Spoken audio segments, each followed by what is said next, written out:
天早晨，经过昨夜的奔波，我累极了，好像生命中最大最惊险的事儿都发生在这几天。我真期望他们可以尽快过去，然后恢复我正常的生活。可是在这个时候，我却犯了这次事件中的一个大错，导致了后来的危机。但是这一夜，我睡得熟极了。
队长，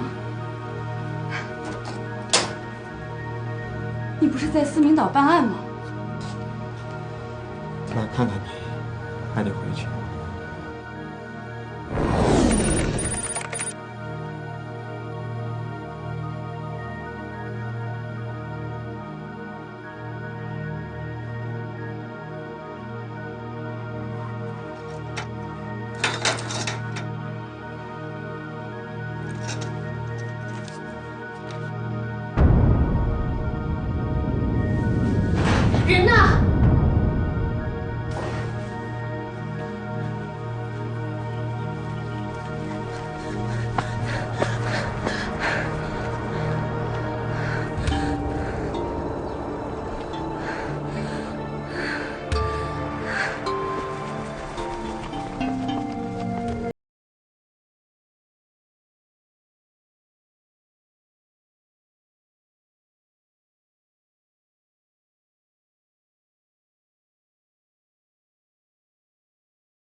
需要我，队长。不，我只是心情不好，来看看。队长，你知道我现在的心情和我的功底，交给我任务吧，我肯定会比那些小姑娘们完成得更好。队长。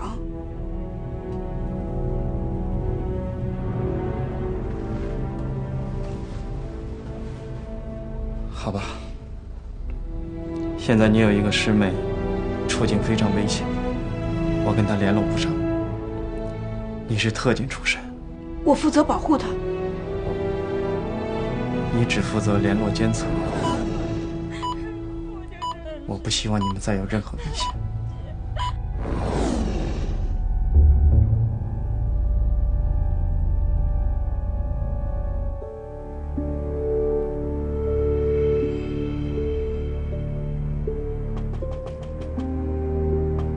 谁呀？谁呀？谁呀？哟，出什么情况了？你怎么搞成这个样子了？别哭了，别哭了，快进来，快进来，快进来！